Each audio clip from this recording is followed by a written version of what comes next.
La mayoría de las novelas que aparecen en el Renacimiento son de carácter idealista.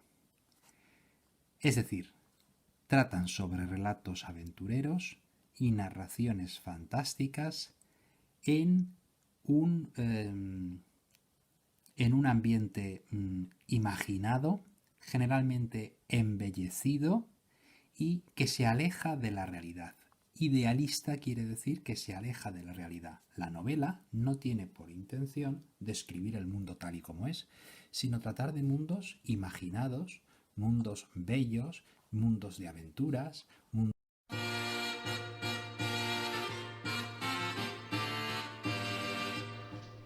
Por eso hoy, en Te lo explico así nomás, analiza obras del Renacimiento. ¡Comenzamos!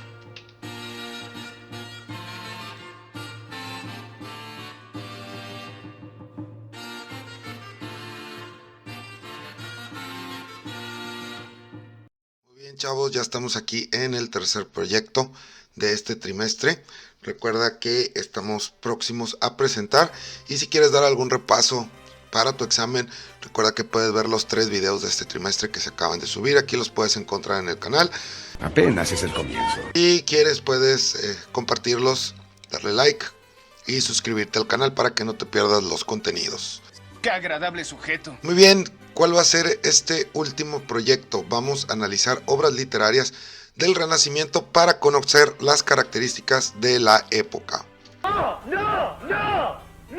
¿Qué es lo que tienes que hacer al final? Bueno, vas a tener que analizar, como ya lo dijimos, obras del Renacimiento español y reconocer su contexto histórico, social, a partir del análisis de sus características tales como el lenguaje, el modo de vida, acontecimientos sociales, entre otros. Esto te va a permitir escribir un texto que describa la manera como la literatura refleja el contexto social. Hay destinos peores que la muerte. Muy bien, vamos a ver las características del Renacimiento. Como ya lo vimos en clase, este fue un movimiento cultural que afectó profundamente la vida intelectual europea y puso el fin a la Edad Media, que esta edad había sido una época de profundo estancamiento para la humanidad. Durante este nuevo periodo, digamos que surgió o se manifestó un ideal de vida que condujo a la prosperidad de los estudios humanistas, de las bellas artes y el desarrollo de avances tecnológicos. La renovación cultural y científica se comienza en las últimas décadas del siglo XIV y en las primeras del siglo XV, sobre todo en Florencia, propagándose luego al resto de Italia durante el siglo XVI, y este renacimiento terminó difundiéndose por toda Europa. Oye, despacio, cerebrito. Orígenes. Bueno, el Renacimiento comenzó en el redescubrimiento de textos clásicos latinos y textos de la Grecia antigua. Fueron varios los fenómenos que llevaron a este suceso. Entre ellos se destaca la reconquista de la península ibérica, que expulsa a los moros o a los árabes, con lo cual varias obras escritas fueron tomadas de instituciones educativas tales como la Biblioteca de Córdoba, que poseía más de 400,000 libros. De esta forma, principalmente los trabajos de los antiguos griegos y de los científicos y filósofos musulmanes fueron introducidos al mundo occidental, proveyendo nuevo material para el trabajo intelectual de estos nuevos eruditos o sabios europeos. ¿Acaso no lo viste venir? En los núcleos del Renacimiento italiano, bueno, debemos destacar la ciudad de Florencia, gobernada por la famosa familia Medici y la familia Mecenas, entre otras grandes familias, y de ahí surgen grandes artistas como el escultor Miguel Ángel, Donatello, Sandro Botticelli, Rafael y hasta el mismísimo Leonardo da Vinci. ¿Cómo era vivir en el Renacimiento? ¿Cuáles eran las clases sociales? Ah, caray, eso sí me interesa, ¿eh? Bueno, en el Renacimiento estaba el rey, el alto clero, el clero medio, el clero bajo, la alta nobleza, la media nobleza, la baja nobleza, los burgueses o ricos, y los niveles modestos o pobres, o el proletariado, como era llamado en aquel tiempo de una manera despectiva.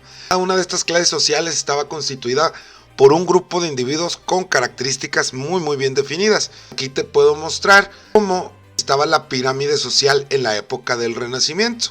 Aquí puedes ver cómo se separa la cúspide de esta pirámide entre los privilegiados y los no privilegiados. Dentro de los no privilegiados estaba la burguesía, que como ya lo mencionamos, a pesar de ser ricos, no contaban con ciertos beneficios que tenían los de la nobleza, puesto que no tenían esos títulos.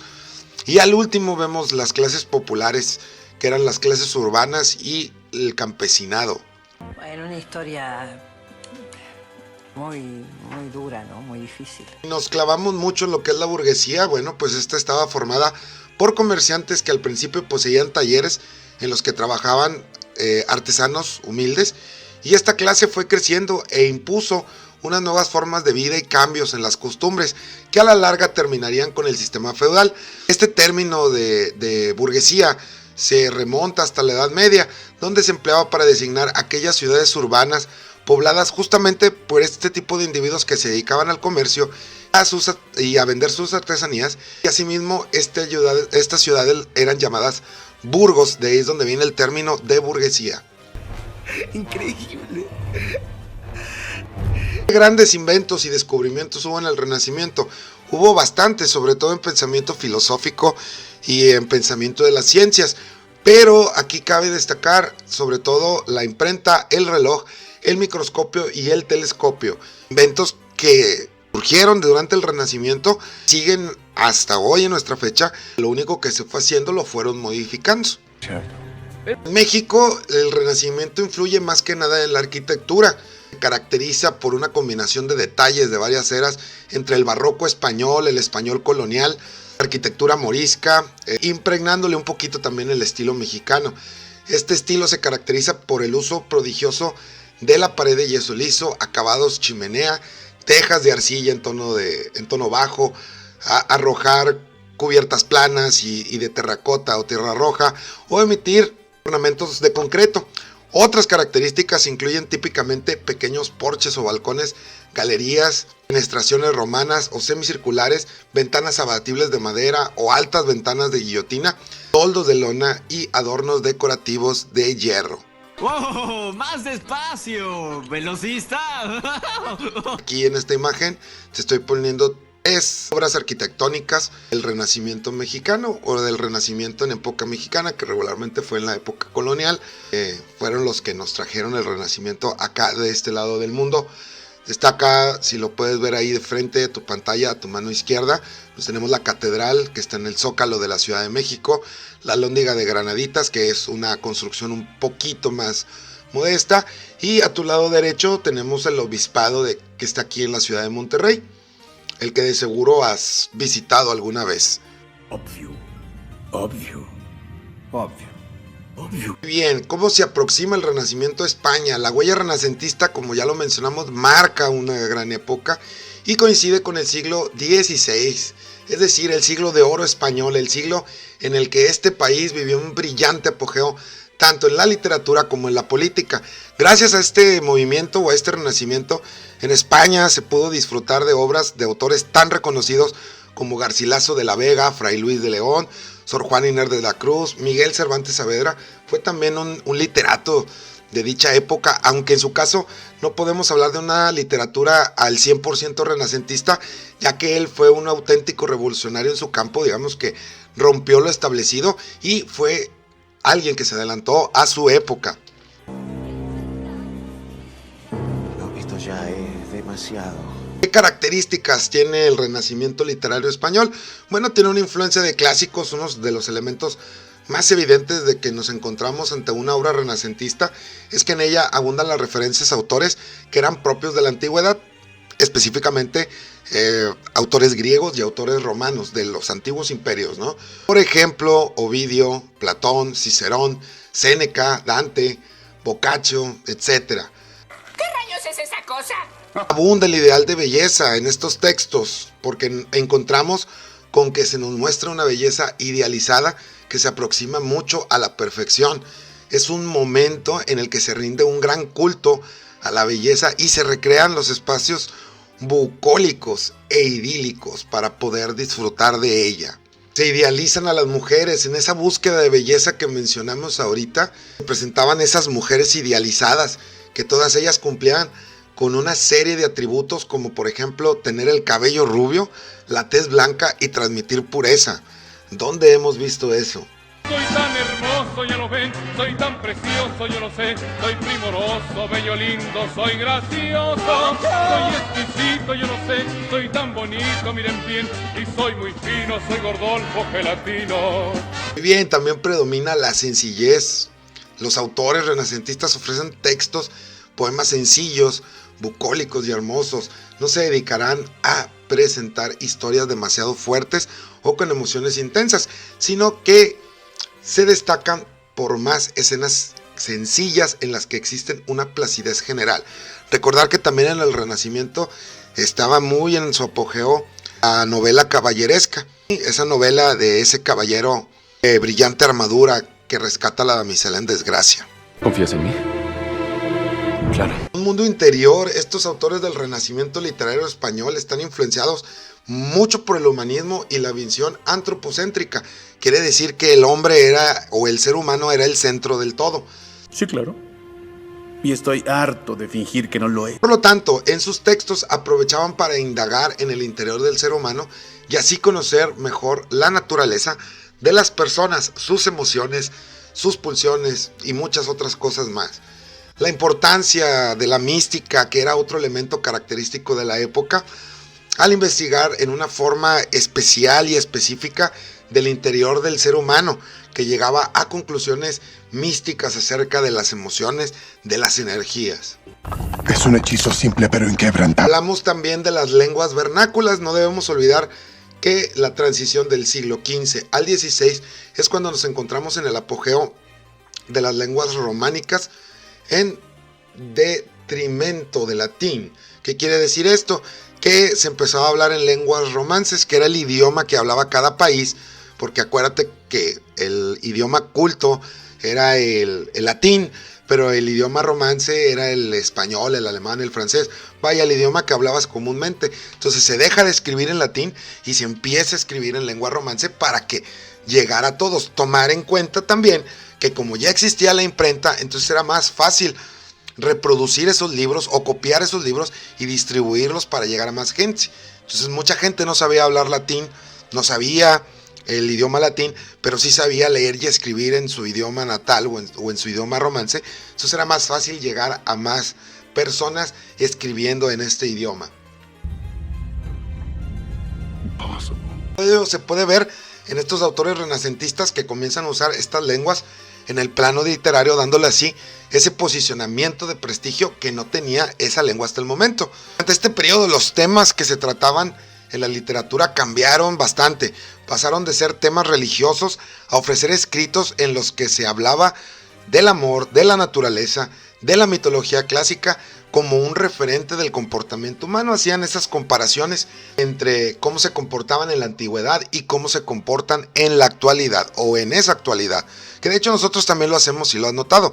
Siempre tratamos de compararnos con épocas pasadas y nos damos cuenta que tenemos bastante similitud en nuestro comportamiento al hablar de la especie o de la raza humana. Doc, ¿de qué está hablando? Bien, aquí te dejo unas frases de algunos grandes escritores del Renacimiento español.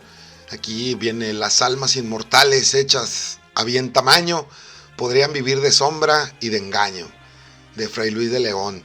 Ella en mi corazón metió la mano y de ahí me llevó mi dulce prenda, que aquel era su nido y su morada, de Garcilaso de la Vega. La pluma es la lengua del alma. Esto lo dijo el ingenioso hidalgo Don Quijote de la Mancha, escrito obviamente por Miguel de Cervantes de Saavedra. Es bellísimo. Bien, aquí te traigo 3 grandes escritores más representativos o de los más representativos del Renacimiento español. Tenemos a Garcilaso de la Vega, le llamaba el Inca, escribió en género prosa y sus obras más notables: los diálogos de amor, Florida del Inca, comentarios reales de los incas, historias generales del Perú. Recordar el contexto en el que vivió Garcilaso, se supone que ya lo investigaste, fue la primera tarea de este proyecto. Aquí te traigo un fragmento escrito desde el soneto 5 o el soneto 5. Escrito está en mi alma vuestro gesto, cuanto yo escribir de vos deseo, vos sola lo escribisteis. Yo lo leo, tan solo que aún de vos guardo en esto. En esto estoy y estaré siempre puesto, que aunque no cabe en mi cuanto vos veo. De tanto bien lo que entiendo creo, mando ya la fe por presupuesto. ¿Estás llorando? No. Sí. Bien, si lo terminas de leer aquí en este quinto soneto. Muy bien, aquí te traigo a Luis de Góngora y Argote, nacido en Córdoba, España. Fue un poeta español, nació en un seno de una familia acomodada, estudió en la Universidad de Salamanca, nombrado misionero de la Catedral de Córdoba, desempeñó varias funciones en las que brindaron la posibilidad de viajar por España. Su vida disipada y sus composiciones profanas le valieron pronto una amonestación del obispo.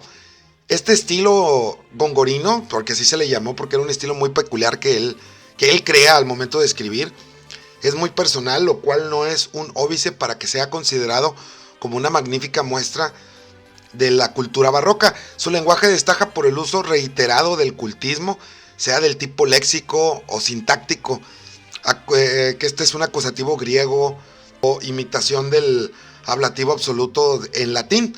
La dificultad que entraña su lectura se ve acentuada por la profusión de inusitadas hipérboles barrocas, acuérdate que son comparaciones, hiperbatones y desarrollos paralelos, así como por la extraordinaria musicalidad de las aliteraciones y el léxico colorista y rebuscado que tenía nuestro amigo Luis de Góngora. It was horrible. Utterly horrible. And fascinating. Aquí a los celos de Luis de Góngora, o entre el néctar del amor mortal veneno, en vaso de cristal quitas la vida. Oh espada sobre mí de un pelo asida, la amorosa espuela duro freno. Oh celo del favor verdugo eterno, vuélvete al lugar triste donde estabas. Oh al reino, allá cabes del espanto. No más cabras allá, pues a tanto comes de ti mesmo y no te acabas. Mayor debe ser que el mismo infierno. No puede ser. No sé por qué estoy llorando. Bueno, aquí a los celos, este es un soneto cargado de sentimiento y de rencor. Quizás nunca nadie haya escrito este duro y despreciable sentimiento con tanta sinceridad como Luis Góngora. Aquí nos sitúa en un paisaje grillo oscuro, cargado de negatividad y pesimismo, con ciertos matices verdes que aporta la idea de que los celos, a pesar de su maldad, pues forman parte de la naturaleza del ser humano. Esto es lo que nos quiere decir Luis Góngora con este fragmento. ¿Qué es este sentimiento? Me está cicatrizando el corazón herido y me hace revivir. Luego tenemos al más famosísimo de todos, ingenioso Miguel de Cervantes Saavedra. Nace en Alcalá en 1547. Muere en Madrid en 1616. Novelista y dramaturgo español. Escribía obras de teatro.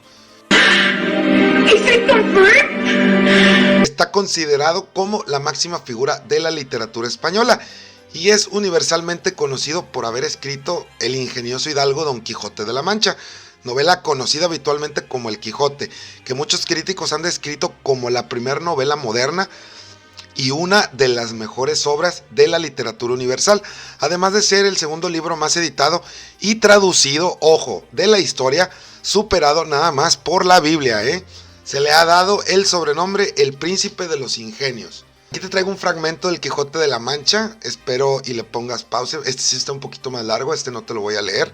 Pero puedes ponerle pausa y lo puedes analizar. De todos modos, en clase, recuerda que ya vimos parte de estos videos del Quijote. Lo vimos ya animado y sonó un poco interesante, lo vimos un poco interesante.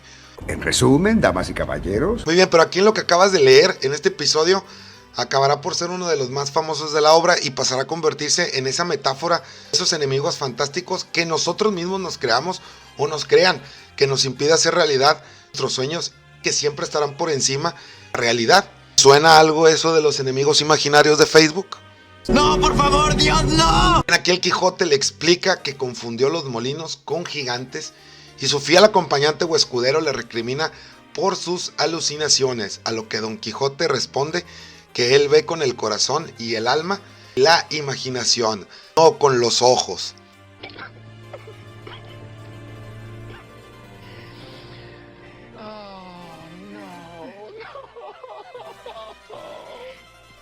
Para este caso, precisamente en este fragmento, me vino a la mente que también lo vimos en clase, canción de Molinos de Viento del Mago de Oz. Y recuerda que lo escuchamos un poquito en clase. Aquí te dejo la letra, te voy a dejar el link en la descripción del video también, por si estás interesado. Es una muy buena canción. Habla de esto, de que él no ve los ojos reales, él ve con los ojos del alma. Esta canción retrata muy muy bien ese fragmento del Quijote. Ese es un verdadero hombre. Al final de cuentas, el Mago de Oz es un grupo español, entonces sí están muy muy influenciados por de literatura. Bien, para proyecto final, ¿qué es lo que vas a hacer? Lo averiguaremos. Bueno, pues vas a buscar fragmentos de poemas o obras literarias, mínimo 3, de la época renacentista. Los vas a catalogar y les vas a dar una breve explicación al fragmento, como lo vimos en estas últimas diapositivas. En ese momento, Cell sintió el verdadero terror. Dulce desdén y el daño que me haces de la suerte, sabe te agradezco. Haré 100 de tu rigor merezco, que solo con el alma me satisfaces. No solo mis esperanzas retinaces, por lo que los males de tu bien padezco, sino la gloria del saber que ofrezco, alma y amor, tu rigor capaces. Y ahí lo sigues leyendo tú, ¿no? Aquí te voy a dejar esta tabla comparativa para que no batalles. Estamos hablando de Dulce desdén, que el autor fue Félix Lope de Vega, lo publicó en el año 1616. La breve explicación: el autor describe un poema al rechazo de una mujer al demostrarle su amor. Hay un ejemplo y de esta forma vas a hacer tus 3 autores. ¡No! ¡No es cierto! Yo sé que no es cierto. Lo dice para asustarme, pero yo sé que no es verdad. Desgraciadamente sí es verdad. Recuerda que puedes agarrar el que tú quieras, solamente que sea de la época. Si quieres describir qué vivió, el por qué pensaba así, también lo puedes agregar en esta tabla comparativa. Bien, chavos, pues ya con esto terminamos el último proyecto de este trimestre. Y viste todos los videos que se han subido al canal desde enero, diciembre a la fecha. Entonces podrás estar listo para tu examen. Aquí no hacemos esas cosas. También recuerda que te voy a poner las presentaciones en el muro de tu Classroom, que también de ahí puedas estudiar. Diviértete, estudia y nos vemos en el próximo video. Escucha, pase lo que pase, tienes que sobrevivir. Bueno, nos vamos.